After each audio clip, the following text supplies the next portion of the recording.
Lord be with you. A reading from the Holy Gospel according to Luke.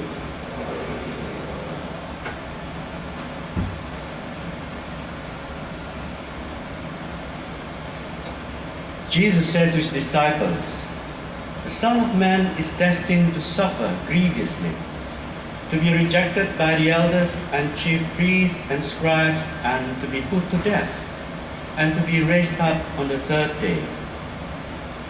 Then to all he said, "If anyone wants to be a follower of mine, let him renounce himself and take up his cross every day and follow me. For anyone who wants to save his life will lose it. But anyone who loses his life for my sake, that man will save it. What gain then is it for man to have won the whole world and to have lost or ruined his very self?" The Gospel of the Lord.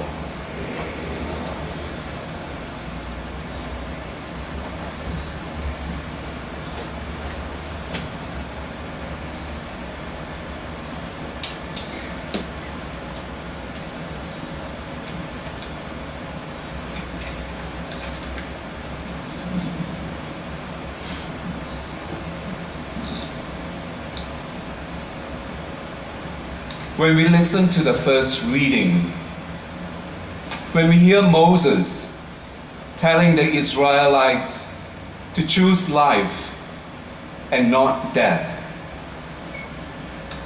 it seems it is unrelated to us. For what sane person among us would want to choose death? We often tell those who tend to give us advices, "We know what we are doing, don't disturb us."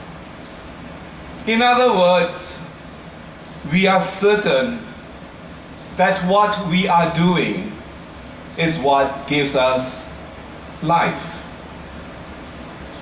Now, with all our certainties about what gives us life, it would be a good exercise for us to take a piece of paper, divide it into two columns, with one headed "Events that gives me life," and on the other, "Events that deadens me."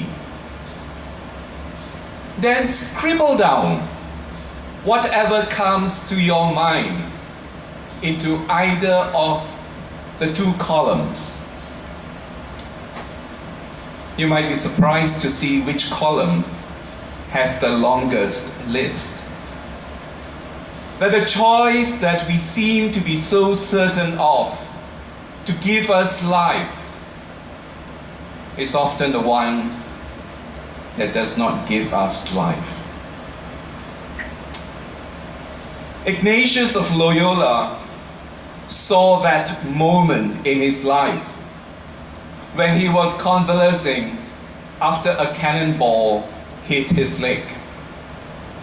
Being a man who always chased after what he believed to be life-giving, that gives him the most joy in his life, he had to be contented with two so-called non-exciting books that his sister-in-law gave him: The Life of Christ and The Life of Saints. Books that he wouldn't want to read. But with no other choice, and in his boredom, he had to read the two books, which became a catalyst to an awareness of the two desires within him. One that still got him excited whenever he thought of the ambitions and the achievements and how people would look at him and how people would receive him. And the other, a different kind of excitement of what he would do for Christ. He noticed that there's There was a difference between these two desires that were playing within him.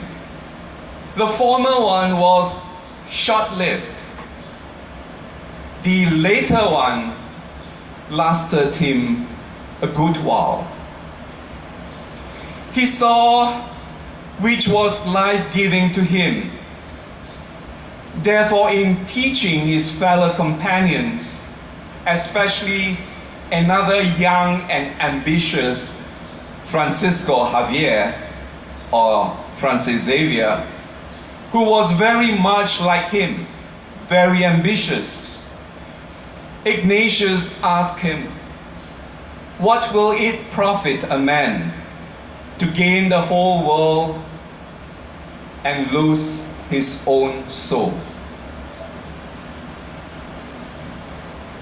How certain are we of our certainties that we often say we know what we are doing? Upon whom are they based on? Now, if you were to take your list again in the light of God's commandments, if you were to remember that Moses gave these commandments to the Israelites when they were wandering in the desert, so that they would have something to base their lives on, just as Jesus commands us to love the Lord your God with all your heart, with all your soul, with all your mind, and with all your strength, and to love your neighbor as yourself. How would your list fare? Is your longest list that you saw in the paper life-giving? Is it based on the love for God and neighbor? Like Moses, Jesus told the rich young man in Matthew chapter 19 verse 17, who desires more, that if you wish to enter into life, keep the commandments. In Ignatius' understanding of our human lives, he says, we are created to praise, reverence, and serve God. That is found in his spiritual exercises, number 23. And that's where he found what was most life-giving to him. On each item of the list you made, check if your most life-giving and happy moments is when you were able to help someone. Or do you come to life only when someone starts to praise, to reverence, and to serve you? Does everything deadens when it does not promote your praise, your self-importance, your comfort, your security? Self-centeredness, self-focused is definitely not the way to life. That is why Jesus says, if anyone wants to be a follower of mine, let him renounce himself, take up his cross every day, and follow me. For anyone who wants to save his life will lose it. But anyone who loses his life for my sake, that man will save it. If we don't understand these words of Jesus, we might take that to mean to follow Jesus Christ, then you have to suffer. Or that what Jesus says that we have heard in today's gospel does not refer to me, because they were meant for those who wants to be priests and religious. And if you were to look at it that way, therefore, the priestly and religious life must be a suffering life. And I guess you can see how much perhaps Father Albert or Father Alberto suffers But aren't we all followers of Jesus Christ? By virtue of our baptism, that we all have promised to renounce Satan and all his works, to give up things that are not of God. I believe we do sense that good desire within us, the good desire that wants to take Jesus more seriously. And that's why we are all here this evening, because we could have done many other things, back at home or at the shopping malls. But we chose to come here.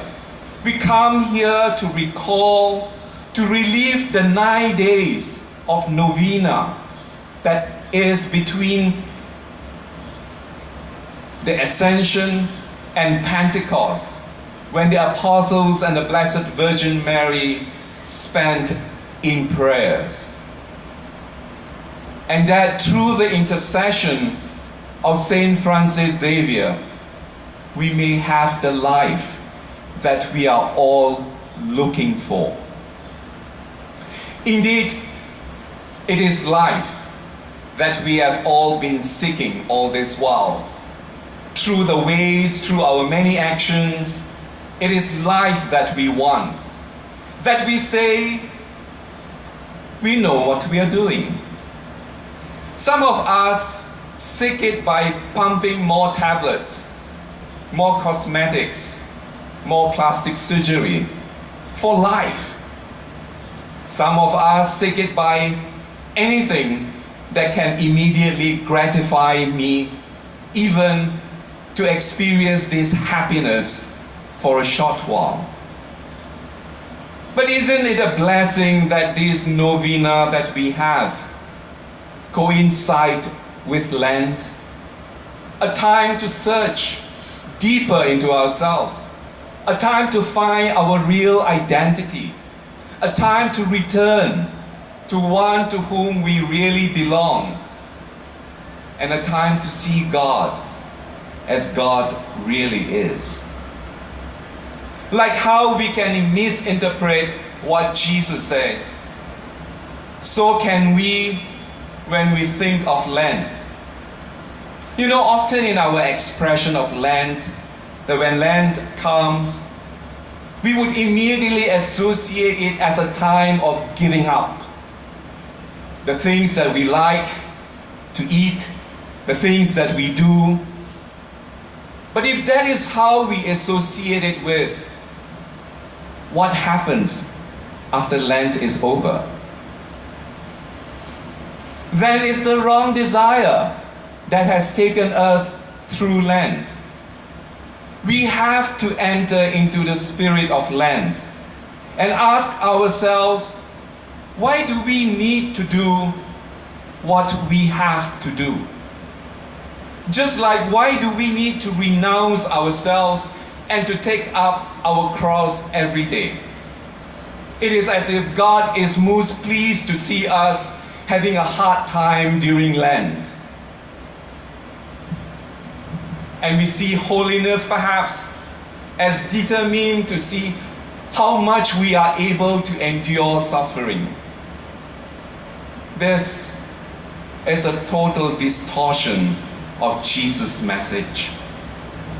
The renunciation which Jesus demands is a renunciation of all those things that we have acquired, that once we thought were life, but were actually not life, but that lead us to kind of a deadened life, so that we may look forward and move forward to what is life itself, that is Jesus.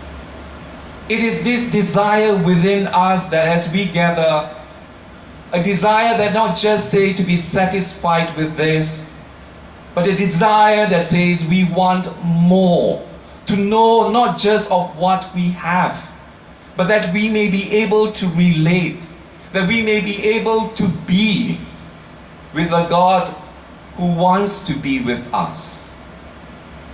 For anyone who wants to save his life will lose it. But anyone who loses his life for my sake, that man will save it.